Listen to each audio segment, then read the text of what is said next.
ৰাতিপুৱাতে ফুৰিবলৈ অহা দুগৰাকী তিৰোতাক কোনো অচিনাকি গাড়ীয়ে খুন্দিয়াই থৈ গ'ল। এজনী স্পট ধৰিছে আৰু এজনী হস্পিটালত নিয়াৰ পথত ঢুকাইছে। আগৰ শোকাবহ ঘটনা। দুয়োজনী তিৰোতা আমাৰ গাঁৱৰে পতালি গাঁৱৰ নিবাসী। এজনীৰ নাম ৰীণা বৰুৱা, তেওঁ স্পট ডেড হৈছে, আৰু এজনী জানু বৰুৱা, তেওঁ হস্পিটালত নিয়াৰ পথত তেওঁ ঢুকাইছে।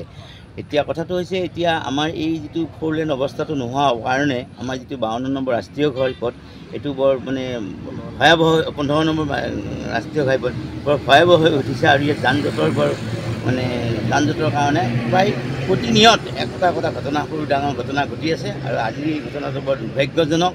তেওঁলোক সদায় 4:30, 5টাত ৰাতিপুৱা ফুৰিবলৈ প্ৰাতঃ ভ্ৰমণৰ কাৰণে আহে, আৰু আজি তেওঁলোক সেই অনুযায়ী তেওঁলোক আহিছে। আৰু প্ৰত্যক্ষদৰ্শীয়ে কোৱা মতে, এখন প্ৰত্যক্ষদৰ্শী মানে অলপ পথাৰত কাম কৰি থকা মানুহে কোৱা মতে এখন তাৰমানে ইটা ভাটাৰ গাড়ীয়ে খুন্দোৱা যেন অনুমান কৰিছে, যদিও গাড়ীখন আমি ধৰিব পৰা নাই। আৰু খুব মানে তীব্ৰবেগী আহি খুন্দিয়াই থৈ যোৱা বুলি তেওঁ কৈছে, দেখিছে অলপ দূৰৰ পৰা, যদিও আমি গাড়ীখন এতিয়ালৈকে চিনাক্তকৰণ কৰিব পৰা নাই। এই পথ ভ্ৰমণতো আহি আছিলোঁ ৰাতিপুৱা, দুজনীকে মাইকী মানুহ, তেওঁলোকৰ এজনৰ মানে স্পট ডেথ হৈছে, আৰু এজনক মেডিকেলত লৈ যোৱাৰ পিছত তেওঁৰো মৃত্যু হোৱা বুলি আমি অলৰেডি গম পোৱা হৈছে।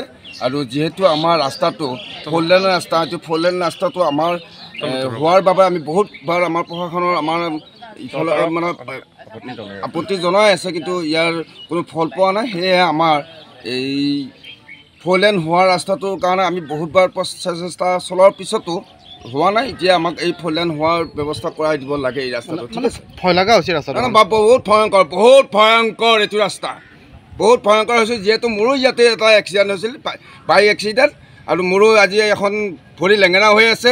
গতিকে এই ৰাস্তাটো মানে অতি শীঘ্ৰে এই প্ৰশাসনে ব্যৱস্থা ল'ব লাগে।